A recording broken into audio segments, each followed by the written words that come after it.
Hello, my name is Suzanne Clary, and I'm the president of the Jay Heritage Center. And tonight we are delighted to bring you a conversation with historian Dr. Amanda Foreman. Dr. Foreman is an award-winning historian who searches the past for the origins of our world today. Her first book, Georgiana, Duchess of Devonshire, was an international bestseller and won the 1998 Whitbread Prize for Biography. It was developed into a television documentary, a radio play starring Dame Judi Dench, and the Oscar-winning film, The Duchess, featuring Keira Knightley.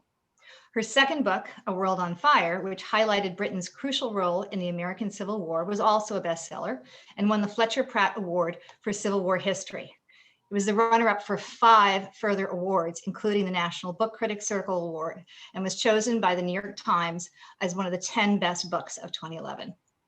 In 2015, Foreman wrote and presented a critically acclaimed BBC series, The Ascent of Woman. And that's one of the things that we're going to be talking about, this incredible 4-episode series about women going all the way back 10,000 years to today.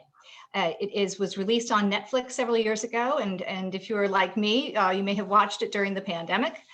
Dr. Foreman is also known for her bi-weekly column for the Wall Street Journal called Historically Speaking, and that is a must-read. You can learn about how the phrase Iron Curtain was used long before Winston Churchill used it, or why red roses are the symbol of true love. All of these things that we take for granted to today that have origins in the past. Dr. Foreman divides her time between London and New York and the Hudson Valley. We'll find out about that later. In New York, she founded the House's Speakeasy, a community non-for-profit that works with local residents to bring writers and audience together in innovative ways. She's also a trustee of the Whiting Foundation and served as a judge on the Man Booker Prize in 2016. And her new book, The World Made by Women, A History of Women from the Apple to the Pill, is scheduled to appear in 2021. And so welcome, Dr. Foreman, and happy International Women's Day.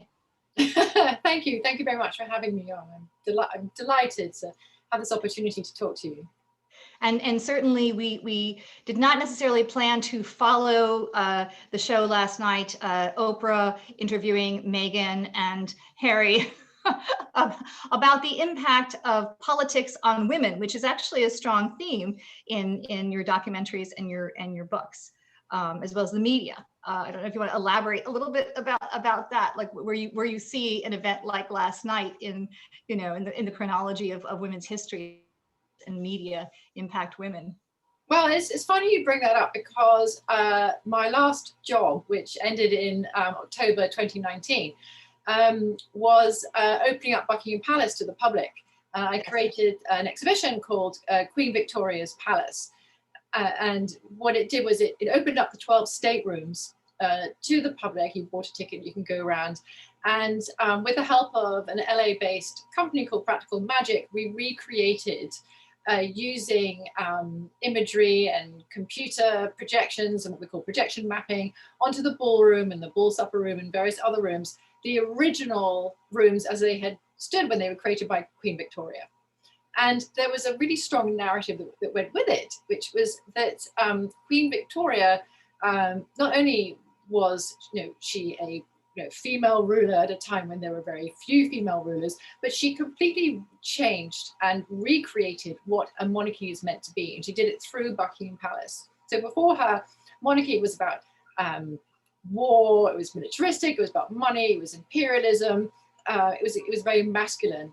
And she used that house, which is a kind of feminine idea, to introduce new themes: tradition, which is obviously very much part of the monarchy today, family, loyalty, patriotism, all these kind of very different values, which is now what we associate with the monarchy. And it was already due to her. So it was a very feminist show. And actually, the royal family were delighted and they embraced that message. So I never had any pushback or anything. They thought it was really cool. Yeah. Well, and especially the creation of the balcony, something that we take for granted when we see all of these reports from the palace, but that was something that was added by Queen Victoria, correct? Yeah, that's right. She introduced that whole idea of bringing the family out, and her in particular out, so she could commune with the people, and you could have these kind of national moments of celebration. She really kind of made the monarchy much more outward facing than it had ever been before. And when you as a woman, when you open up your house, you're making this really public statement about who you are, what your values are, and you're inviting people inside, and so you'll become much more inclusive. And so it was really fun to try and think of ways to kind of show that through items and objects and the balls that she held. She has some fantastic balls in those ballrooms, and we actually recreated her first ball using holograms, and we used dancers which we filmed in green screen in LA, and then took that and recreated as holograms in the ballroom in London.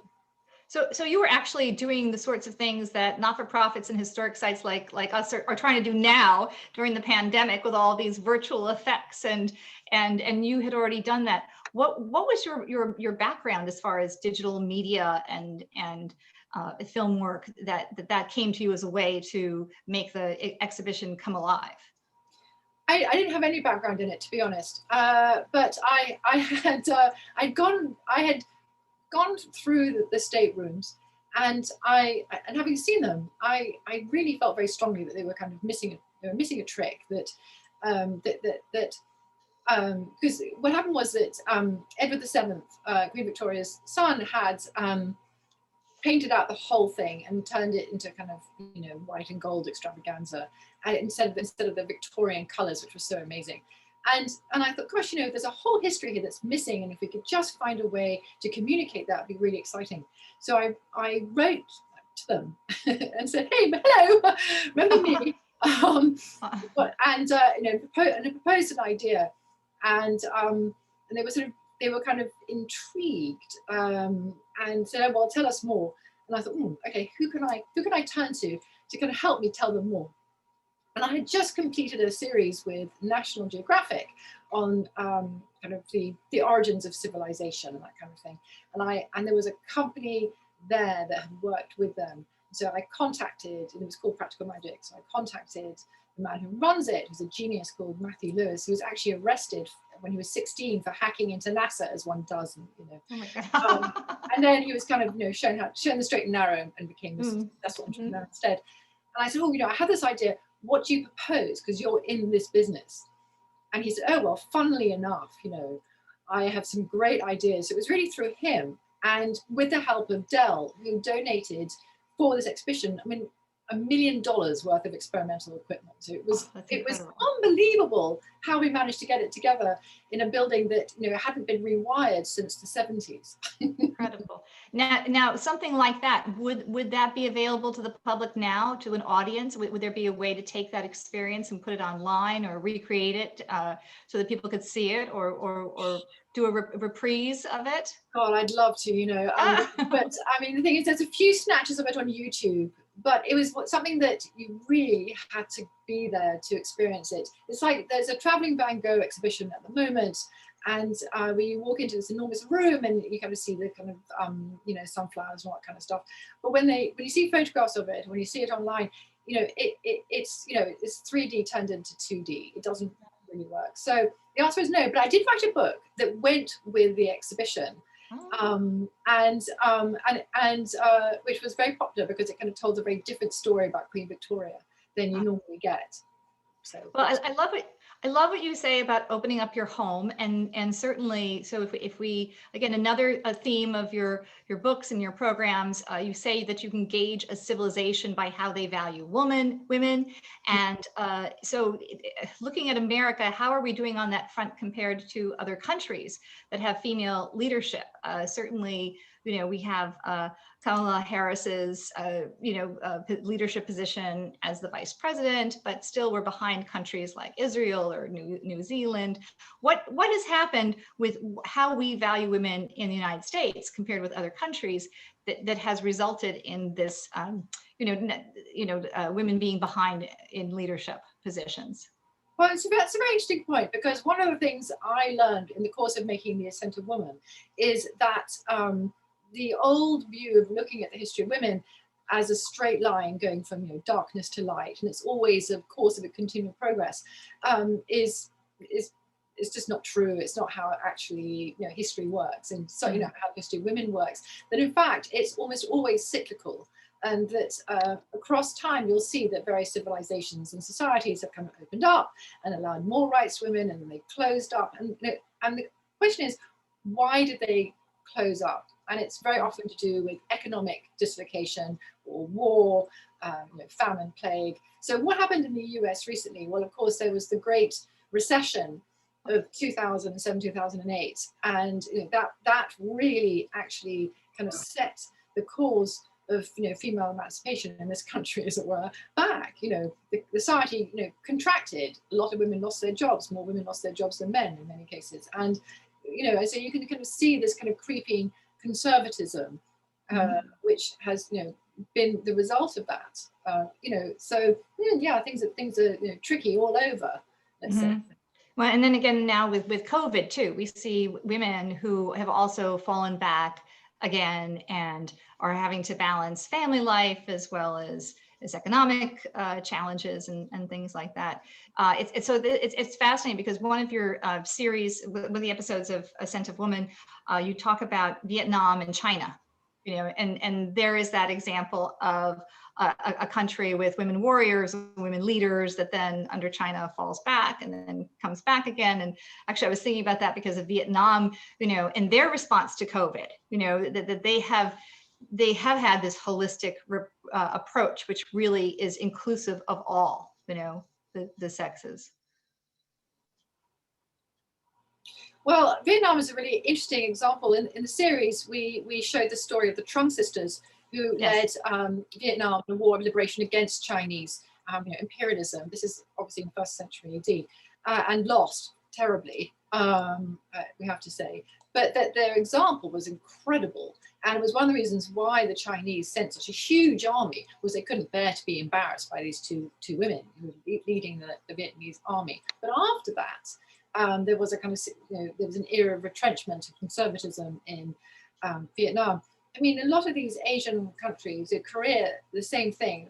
In you know, the first half of the first millennium of Korea, the dynasties were mostly run by women. They had women queens, and then there was a kind of, and then it went back. It's interesting actually how often that happens. I mean, even in England, after you have Elizabeth I, the Stuarts who followed her were not progressive at all. In fact, there was quite a swing back towards a much more conservative outlook. I mean, the Puritans were not, you know, they weren't all that enlightened when it came to women's rights. You know, let's face it, the 17th century was not a great time to be a woman. Oh. Now, I just want to remind everyone that we're going to have a conversation for a little bit, but then we're going to have a Q&A, and you can actually ask questions throughout the program by just entering them in the Q&A box. And so going back to you know, the books that you wrote, The World on Fire. Kevin and I were talking about this with you a little bit before the program started. One of our audience wants to know what made you cross, you know, you crossed the pond, and what drew your attention to the Civil War of all topics to write about? Yes, I know, that little known topic that no one's ever written about. Well, the thing is, actually, I had done my undergraduate at Sarah Lawrence in Bronxville, New York. And I then went to Oxford to do a PhD on attitudes to race and colour in the long 18th century. I know. And then I got sidetracked by Georgiana, Duchess of Devonshire. So instead I wrote my thesis about her. And so I promised myself that once I was finished and I had written that book on Georgiana, I was going to go back to my original thesis. But, you know, it's quite hard to go back after years and years away. And it's like going back to a very cold lunch. So I thought, you know, like, So I thought, well, I'd like to take it forward then. And I had come across this little known fact that, you know, thousands of Brits had taken part on both sides, the North and the South, during the Civil War. And I thought, gosh, why? What on earth would make, you know, the Brits cross the Atlantic, and what would divide them so they kind of end up fighting each other? Yes. So yes. that's why. Yes, yes. No, and it's fascinating too. Like again, like that work that you're circling back to, which is relevant again today when we're revisiting the Civil War and the disunion of voices today, and even looking at monuments. And I know you also have a position on monuments. You know, you cite the Pantheon in Paris that has all of those male names, and even the entrance, it says, you know, to the great men we are grateful, but it's exactly. And so now suddenly, you know, you're so prescient because we're looking at monuments again. And so, you know, from your perspective, can you tell us more about what we need to do to change the story visually with these permanent monuments? And is that the way to do it? You know, carve more figures to balance things out, or are there other ways that we should be considering? Oh, I think more is more. I'm definitely on the more is more side. So with monuments, I'm not a tear down. I'm not a great tear downer. I guess I'm too much of a historian to be able to feel at ease with the physical destruction of, you know, our physical history. I immediately go back to the, you know, Banyamin Buddhist statues, and that's the end of that. So retain and explain, I think, is a much better method. So when you have statues that, you know, meant one thing in one era, but now mean something else in another, then it's much better to be able to explain the history and the meaning behind these statues to a current audience. You know, you just do that with a plaque or, you know, whatever. It's not that difficult, you know, Sherlock. And so, and I also think we need to have more monuments, and they need to be, you know, much more thoughtful. There's now a monument in London that was put up just a couple of months ago to Mary Wollstonecraft, who wrote Vindication of the Rights of Women in the 18th century. And to my mind, and many other people's minds, it just looks like a really kind of grotesque, anatomically correct Barbie. And I just feel that, you know, maybe a bit more thought could have gone into it, because this is an 18th century woman who would have literally have preferred to have died rather than be depicted naked, and looking like Barbie, frankly, with not a book in sight or anything, you know. So yeah, more monuments, but done thoughtfully. Yes, and so, you know, I've also read about you know, your interest in leaving a legacy for your children. May I mention that you have 5 children of varying ages, and Yes. and are any of them thinking about pursuing a career in you know, in writing, or to be a journalist, or to be a historian? What do they think about what you do? Well, so they're I have 5, and they're actually only 5 years apart altogether. So so the youngest is 13 and the oldest is 18, and so they're too young to really know what to do, but they are all very, very thoughtful, and which is really interesting. And we have very interesting conversations at the dinner table, because everyone always takes a kind of different point of view. And I think that the advantage of having a historian as a mother is that whenever you say something particularly stupid, you're guaranteed to be challenged. I am too. I'm familiar with that. I'm very much familiar with that. Yes, yes. Yeah. So, you know, yeah, because it works both ways. I challenge them and they challenge me. And so it's really good. They come to table prepared, you know. So. And because I think the built environment, though, too, you know, we take our children through, you know, what we do, and teachers and communities take our children through a visual environment. And so something like a statue that they see, you know, unless someone questions it and says, oh, you know, there are women who accomplish things, but maybe they're not there in statue form. You know, Central Park, for example, you know, you go through Central Park, and now, of course, there are plans to add women's, you know, female statues in Central Park, which is also long overdue. But from the perspective of teaching your children about, you know, about that, you know, interesting to hear about, you know, their observations and things like that.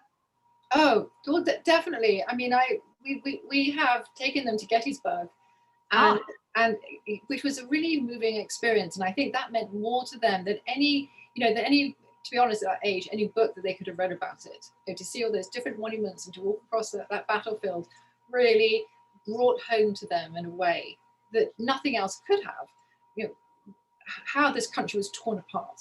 Because there are the physical monuments, the stone tiers on the landscape left behind by a grieving nation. So now you're working on your next book, which is The World Made by Women, and it's based largely on your documentary series. How is it going to be different? Or in putting this into book form, are there individuals that you think, oh, I left that person out, I really need to add that person's story?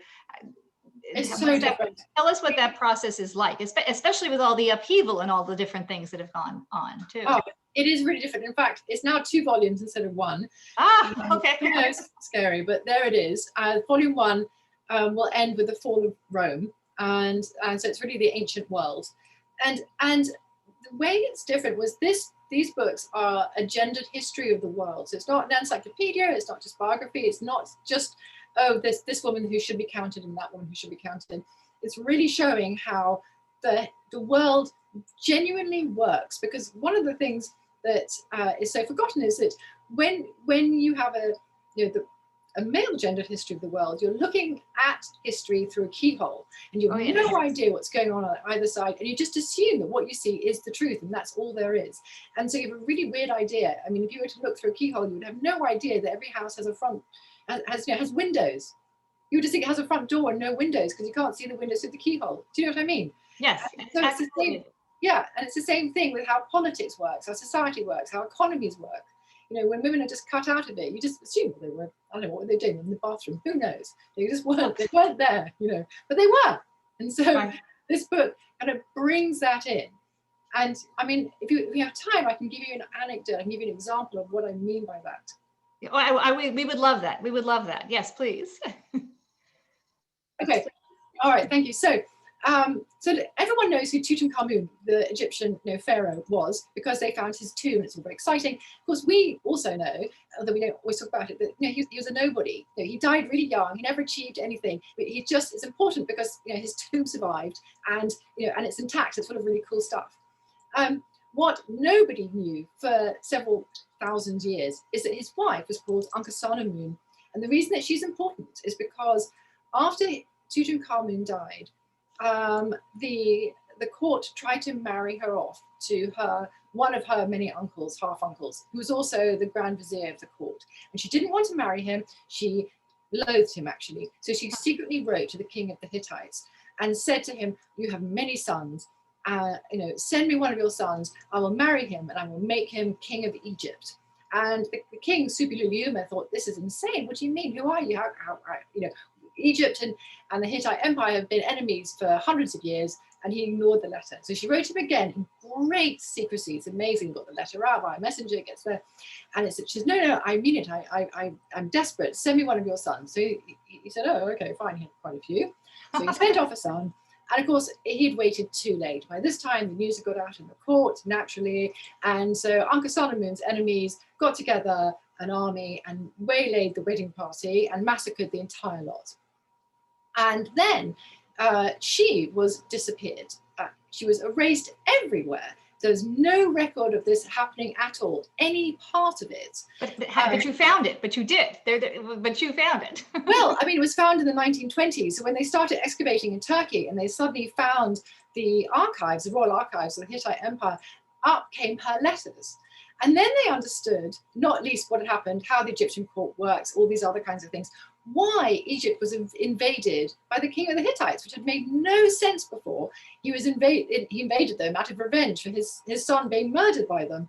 And unfortunately, the army, which did very well, came back with the Egyptian plague, and that's why the Hittite Empire fell. So all of this, all of this came out of Ankhesenamun, which nobody knew and nobody cared about. And that's why it's important that we break down that keyhole view and have a wider view of history.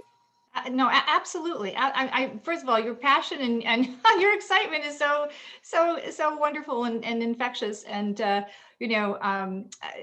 to people that run historic sites and collect papers and archives and get that one letter that unlocks a story about their site. Your passion means a lot to us. And I think, what do you think about digitization today? So certainly, like back in the 20s, so they were unearthing things back then.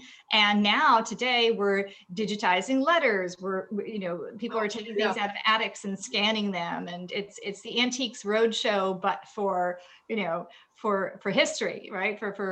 It's historians. Yes, I mean, it is literally changing everything to make these things available. So in the 1920s, it was when the city of and which the Pope. I think the Pope just went to the city of Uruk, but anyway, the city of Uruk in Iraq were finally being excavated for the very first time, and they found these incredible things. And one of the things that they found was this round disc in the city of Ur, and the excavation was called Sir Leonard Woolley, and he was able to read it, and he said, "Oh, this is amazing. It proves that there was an emperor, the first known emperor in the world, and he was called Sargon the Great." It was all jolly exciting, and then off it went to the Penn Museum a few years later, and it was only decades later, when these things were digitized, somebody noticed that it also mentioned Sargon the Great's daughter Enheduanna, who happened to be the first known writer, the first person to identify themselves by name and say, "I wrote this, Enheduanna." So she is the mother of literature. But Leonard Wood wasn't interested in that. He was really interested in kings and emperors. So he didn't even mention that bit. And so so digitization changes everything. And you're right. It's how we frame things and putting women back in the story and putting them back in the narrative. I have to ask this question. What do you think about Wikipedia and the number of women who are omitted from Wikipedia? The whole system whereby it's really most of your Wikipedia editors are men versus women, and as a result, I mean, similarly with history books, a lot of history books being written by men versus women. Do we have do we need to teach more women to become historians, to become writers, to change the narrative? Yes, although in Wikipedia's defense, it is not terrible. It really isn't. They have made great strides. And so very often you'll get something, and it may not be correct, because that's one of the problems. So when I write my Wall Street Journal column, for example, I mean, I'm not even allowed to cite anything from Wikipedia. If it's on there, it's immediately considered suspect. It has to be backed up by something else. But it's not terrible, Wikipedia. It's certainly no worse than anything else. So what's worse is the Google algorithms, so that when you put things in, the stuff that has to do with women is very often so far down you'll never find it. So if you were to write in something like great architects, it would be all men. Yeah. So that kind of thing. I think Google, the algorithms are amazingly biased in terms of gender. So now on your research, going back to talking about things that are newly discovered. I know in The World on Fire, you researched papers and spoke with descendants of some of the people that you research in the book. Do you have relationships with these people? Because you're telling their intimate family story in your book. Oh yes, I mean, and weirdly, I mean, there's a British journalist called Michael Burley, who is the grandson. I mean, of one of the main people in my book, Bennett G. Burley, who ended up fighting for the South, and before he became a journalist and an MP, and ended up being arrested, was in a northern prison. Escaped by bribing his way out, all this kind of stuff. And so to be able to kind of talk to Michael Burley, this prospective British journalist, about his grandfather, was really kind of extraordinary. So yeah, these things do happen, and you do get this perspective, because grandfather Bennett was the way he was perceived in England is very different from the way he was considered a hero in England, and of course he's certainly not a hero in the US. Oh. So now writing is obviously your life, as are your children and your home and your family. How do you juggle all of that? Can we ask? I mean, is there a balance of a schedule of you set aside days for writing, for travel, for research trips and school programs and things like that? How do you do it all? It's a lot. Well, first of all, I have an incredibly supportive husband, so who really goes above and beyond. So it's not just 50%, but sometimes I think it's like 60-40, despite him having a very, demanding job as well. So I would never be able to do it without him for a start. He's really extraordinary and has been since the day the children were born. Especially now, when during Zoom school, 4 of my children have to start school at 4:45 a.m. in the morning, because they are normally at boarding school in England, and so Zoom school starts, at 9 a.m. UK time. Oh my goodness. So that's been a real challenge, and I certainly couldn't do that without him. In fact, he cooks them breakfast in the morning.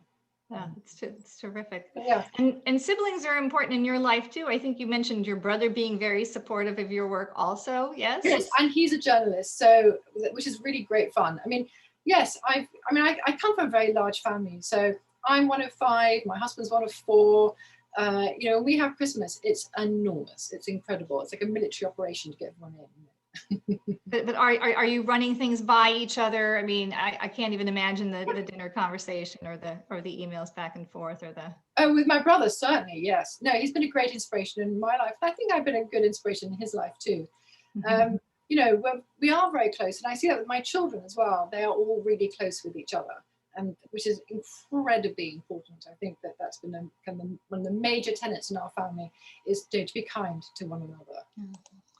I wanted to ask you a little bit about the foundation that you formed, the Speakeasy House. Can you tell us a little bit more about that? Because I think that's so again, juggling everything, but you've done documentaries, you've done books, but now you're inspiring other people with this not-for-profit and giving back to the community.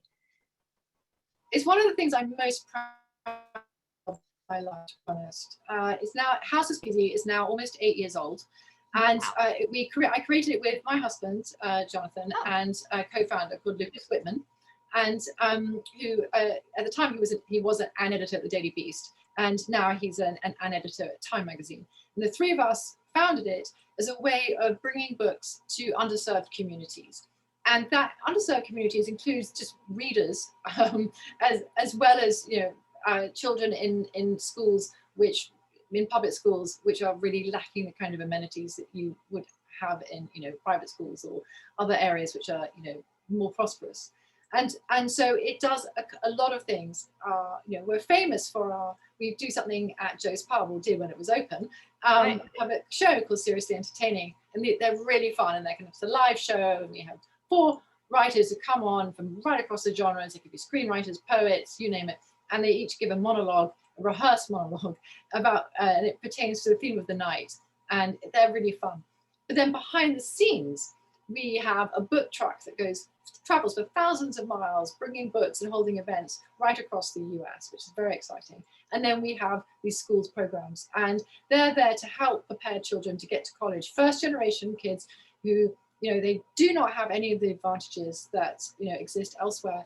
And so we bring those advantages through matinees. We have shows in their high schools, we do workshops with them, we help them with their self-expression, how to talk about ideas, how to discuss books, all that kind of thing. So it's a kind of whole 360 organization. And has that been challenging during the pandemic to keep that going, or to go virtual with that?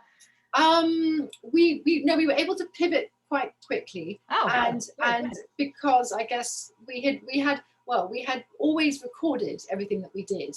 And so we were able to kind of rejig our recordings of shows that we had done in high schools, and create toolkits to go with them for teachers, which could then be kind of disseminated, to anybody who wanted them. So, and we had always worked in terms of diversity, inclusion, and equity. That's always been our thing. So I was thrilled when Black Lives Matter kind of erupted. We were kind of doing it anyway, so we didn't have to kind of change anything. We just kind of already You there. had always been doing it. You had always Yeah, I been doing know. So I was like, good, okay, hooray, maybe we'll get some more money, which we did. Oh, congratulations. Money. I mean, Oh I my know. goodness. Makes a difference. Yes, because fundraising is terrible and I'm really bad at it. And it was just torture. And that English thing of being, asking for money, I simply couldn't do it. Could you, would you mind? No, I'm sure you wouldn't, like, oh wait, I forgot to actually ask for it, So, and so yes, we got 2 very generous grants last year. And so we were really helped by COVID in a way. If you'll think about communities were really suffering. And for most private schools still have in-person teaching in some ways. Most public schools do not.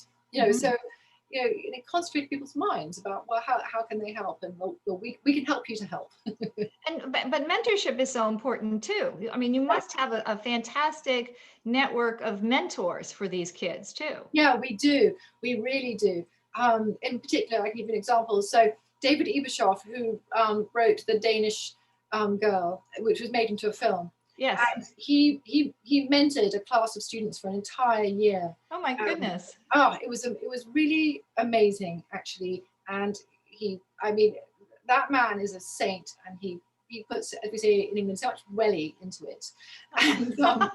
And eventually, when we had one of our galas, one of his mentees gave a talk about how it affected her life and how she was going to college and how it had helped her kind of with everything, and not just getting into college but staying in college, because the dropout rate is very, very high among kids, first generation kids. So that was really our goal. Oh, congratulations! That's so wonderful. And so, do you stay in touch with these kids? You must have now a whole alumni group if you've been doing this for so long. Well, we do, and my hope is that they'll come back and when they're more established and they have more time, they'll be able to kind of hold some of these workshops and and be mentors themselves, which would be great. Wow, that's fantastic. All right, we have a lot of questions, so I'm going to switch to some questions here, and let's just say, all right. So here's a question. The UK has had numerous successful female leaders, such as Margaret Thatcher and currently Nicola Sturgeon of Scotland, Arlene Foster and Michelle O'Neill, Northern Ireland, and of course, Queen Elizabeth. So why do male leaders such as Boris Johnson seem so tone deaf to women? What can be changed educationally in the US and the UK to get male leaders to be more like their female counterparts, particularly in terms of being attuned to what constitutes bad behavior or bad language? Oh gosh, the whole there's a lot there to unpack. There is a lot there to unpack. One of the very interesting things about Margaret Thatcher is that she was so reviled by the left. Anyone in progressive politics treated her like she was the Wicked Witch of the West. And it's one of the weird things about women in politics, that they really get no slack. That there is no statue, or there was no statue to Margaret Thatcher. In fact, I think the one that was made to her, I think, was torn down or was been put, whatever. But this is a woman who was one of the most important women of the 20th century and totally changed British politics, and she was the most reviled. Despite the fact that she was elected, she didn't seize power, she didn't inherit power, she was elected. So it's very difficult when both the left and the right are equally misogynistic and sexist, because you can be the wrong kind of woman, it's not good enough just to be a woman or whatever it is. So how do you change that? Well, we know that things can be changed because, for example, this country, gay marriage is now a fact, and it's not. It looked like it was going to be impossible and wouldn't be enacted for 100 more years, only 20 years ago. So obviously things can change, and so what changes? And I think that questioner is correct. It is in the national dialogue. And so how do you change that dialogue? Well, it's slowly. You can't impose it from on high. Historically, whenever you try to attempt to change anything from on high, it doesn't work. So Empress Wu Zetian, for example, who was the only female ruler of China ever, of the Tang dynasty. She managed to kind of seize power basically, and she ruled from on high. But she wasn't able to change the national dialogue at all. And when she died, her memorial obelisk was left blank, which, as it were, kind of showed the lack of dialogue. There was nothing written about her, as opposed to what goes on in every other obelisk, every other emperor. So, yes, nobody talked about her. It was a kind of, verbal death. So, yes, it's in the talking. Yeah. Now, you say change comes not from the death of millions, but the death of prejudice.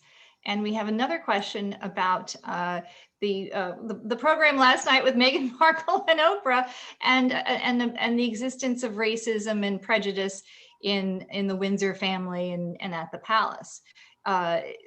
So how do we change things? Sentiments like that. Well, I mean, the people I worked with at the palace, that cohort, where the household itself is incredibly diverse, in every way. So certainly in terms of promotion, hiring, inclusion, among the workforce, I think actually it's probably one of the most progressive institutions in the UK. Mm-hmm.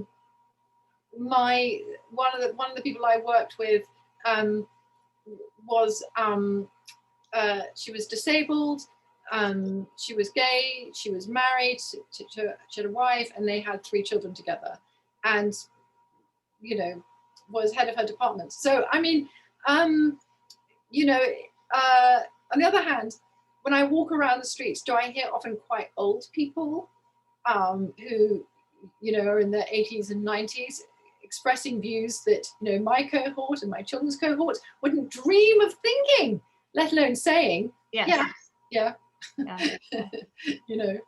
Well, good. Yeah, right. Different perspectives wherever you go. We talked a little bit before the show about your home in the Hudson Valley, and we have a largely Hudson Valley audience here, and your love of gardening. So there are things that you do besides write and research. Can you tell us a little bit about your garden? Yes, well, it's a 9-acre garden, and most of it is now under cultivation. Mm-hmm.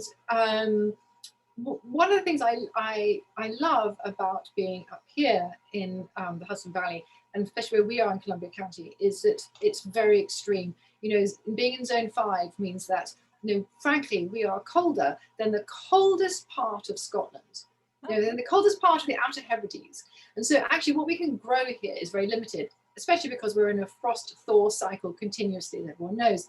And so it's really a Darwinian struggle of the survival of the fittest along with aesthetic principles. And you can either kind of go, well, I'm just going to have lots of trees and some grasses, or you're going to kind of fight through it and impose some perennials. And so we've done both. So some of the gardens here are it's like a typical English garden, and very much modeled on that. Tons of perennials, like groaning. It's so thick and luscious. People say to me, I bet you have lots of mildew. And yeah, we do actually. Things are too close, yes, you get your powdery mildew on your phlox. But but at the same time, you can go, as you go down, as I like to do, as you move around the property, there are more American influences, especially with the prairie grasses and things like that. And to have that ability to combine the both up here is I think the great treasure of upstate New York. Oh, that's lovely. Yes, we might want to see a gardening book from you, perhaps in the future. And what's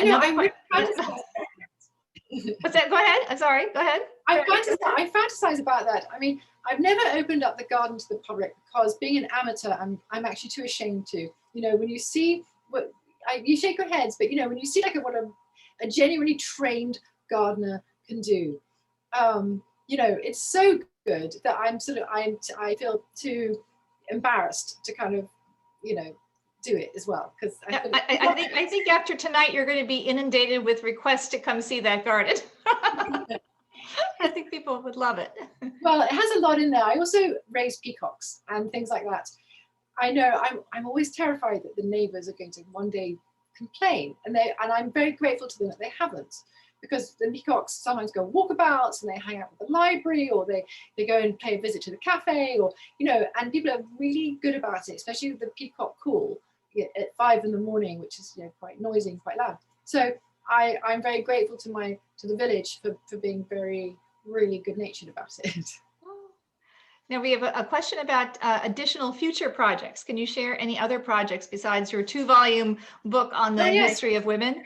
Yes, so I also signed just a couple of months ago a contract to deliver a book in 2 years, so very quickly, on First Ladies. Oh, that's fantastic. Congratulations. So thank you. So yeah, I'm very excited about it, because I've nearly finished The World Made by Women, and so then I'll be able to kind of flip into First Ladies. We haven't yet come up with a title. I came up with one, and I now feel that it's a bit too poppy. I'll tell you what it is, because it probably isn't going to be the actual title, but it was going to be a walking, talking, living target, the lives of the First Ladies. Oh my goodness. I know. I just feel that the First Lady is a palimpsest.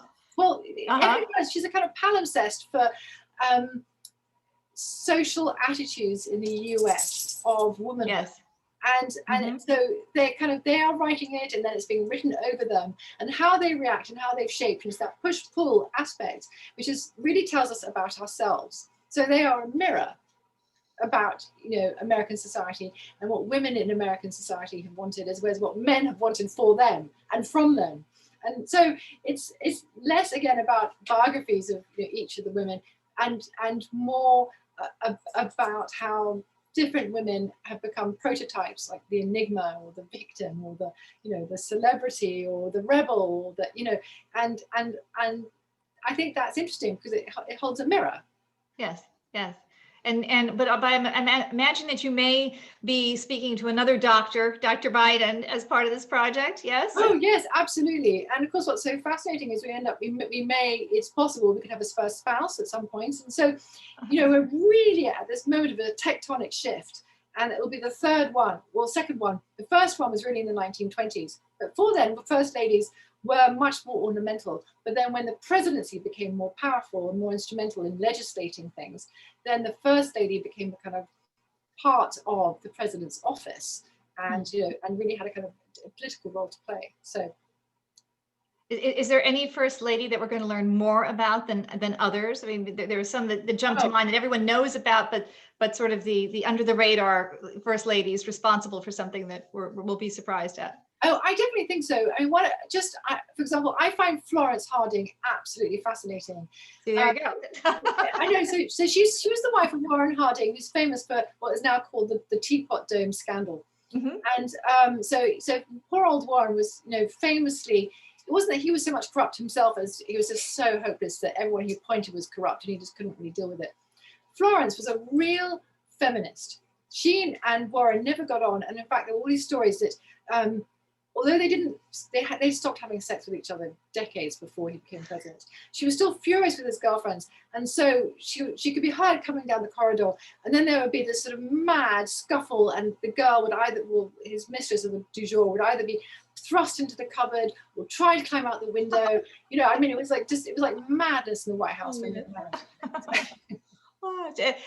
My next question was going to be, is there going to be a children's version of these books? So, maybe edited and redacted, a children's version of that. Yeah, but certainly for The World Made by Women, I would love to, because it's so interesting. There's so much to say, and, you know, only yesterday I was thinking about how I'm going to finish the book, and the second to last chapters are going to be about Nubia and the Nubian queens, and no one has even heard of Nubian queens, but they were not just important, they were part of the fabric of history. And so to bring them in, show how they influenced the Greeks and the Persians, I mean, this is going to be so much fun. Oh my goodness. And there are going to be so many mothers who thank you when they're able, if you could do a children's book with that, you know, to share these stories with their daughters. You know, that, I mean, that's so important to have books that reflect strong women today. I think so. But it has to be done in a clever way, because if it's just sort of, you know, and Mary Jane was there too. Yes. You know, it's just, it feels like special pleading. And so you really need to integrate it, because otherwise you end up with two problems. One is this kind of, siloed history. There's kind of history and then there's women's history, which I think doesn't help anybody to some extent. Or when you start reading these women's history books or history about women or women's lives, it's so concentrated on like the family or I don't know, breastfeeding, whatever, that you have no idea what century you're even in. You can kind of read a whole book about women's history and have no idea about history. You're like, you can be a complete ignoramus, and so you really want to kind of meld the two together. Yeah. Let me see another question. Well, one of the comments that I really loved that you had was that women's history, it can't all be oppression. It has to be uplifting as well. And certainly tonight's program has been very uplifting because you've told us a lot of uplifting stories. But again, like how is that reflected in the school curriculums? As far as a curriculum about women everyone is changing the curriculum, but there isn't really a woman's history curriculum in schools, is there? I think back to when my kids were in school many, many years ago, and they spent time on the Civil War, and to your point, like these generic historic periods. Is there an argument to be made that we need women's history in middle school or high school or even lower school, so that there is this progression of understanding where women fit into history? Yeah, so it's a really interesting point, because it goes back to what is gendered history, and so let's study the Civil War, for example. If you just think the Civil War is about the battles fought, then you really have no idea about anything. And and you're excluding 50% of the population's experiences. So I don't think it has to be about women's history, which is separate, but kind of understanding what is important and what is and what is less important. And although Civil War battles are important, they're not the only thing that happens. And and understanding how these battles came about, the economies that produced them, what were the women doing, the nurses, the this, the that, how it all kind of came together. The Dr. Elizabeth Blackwell's. Yes, exactly. It's a kind of much more holistic idea of what history is. We prioritize things like spears and spearheads over nets and baskets. But frankly, I would argue that in the development of humanity and the origins of civilization, you need a lot more baskets and nets than you did spears in order to survive and turn into a community. Yeah. Now I remember that in The World on Fire, your discussion about Dr. Elizabeth Blackwell, who really she cared less about the recognition, when really her acts preceded the Sanitary Commission, and it was more about getting the work done. And then fast forward today, and you look at our frontline workers who are getting the work done, and will they be remembered? Will these individuals be included in the history, when so much of it focuses on the politics and the media and other things? So. Yes, I think you're absolutely right, Suzanne. That he who shouts loudest, gets remembered first. Yeah. My daughter is a huge Jane Austen fan. So I just want to mention this, that you say that when you were in your 20s, you strongly identified with Jane Austen's Emma, her human failings mixed with a desire to do good. So, you seem to have done so much good. Is that 20-year-old saying, that's what I had hoped to do with my life? That's to be honest, I think like everyone, we look at our faults first, and so I look at my life and I think I hope I've made sufficient amends for being such a terrible person. No.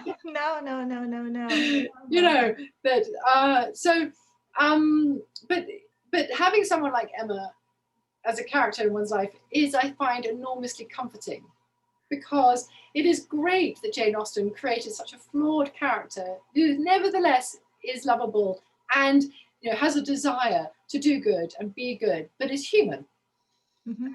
and which we all are. So yes, thank goodness for Emma. Let's see. Women are central to revolutions. That's going to be my last question for you, because certainly we've seen a lot of revolutions, the Me Too revolution, and do you think there's another revolution coming after Me Too? There is another revolution coming. Clearly, the way everything is being subject to automation. There is an AI and robotic revolution taking place, and traditionally, we have seen that the move towards mechanization, computerization has helped women because it becomes about brains, not about brawn. Mm-hmm. So we benefited from the Industrial Revolution. Interesting. Yeah. But will we benefit from the next revolution? I don't know, because at the moment, the computer revolution is dominated by male geeks. It is not Silicon Valley is not that friendly or inclusive towards women, and we are fighting back, obviously. And that drive for women to get women into STEM is yes. Women, get women to coding. Mm-hmm. If we can overcome that, then yes. But if we can't, then we're going to see another one of those cyclical regressions. Yes. Wow. Well, Dr. Foreman, this has been a fantastic evening. We're so grateful for your time with us. We're really looking forward to now both volumes of the book, and a book about first ladies, and possibly a children's book about women and women, who made the world, and possibly a tour of your gardens. Well, thank you. It's been so much fun chatting to you, Suzanne. Thank you for inviting me on. I've really enjoyed it. Good. And we couldn't think of a better way to celebrate International Women's Day. So, and thank you to our audience for joining us tonight. We're a not-for-profit like the House of Speakeasy, and we are grateful for everyone's support and participation to continue the work we do. And Dr. Foreman, especially since you're a gardener, we are restoring gardens that were designed by a woman who was forgotten, and we're restoring her history and narrative as well. So we hope you will come visit us in the future when the weather gets a little bit nicer. I'd love to. Oh, that'd be fantastic. All right. Thank you, and good night all. Take care. Bye-bye. Thank you.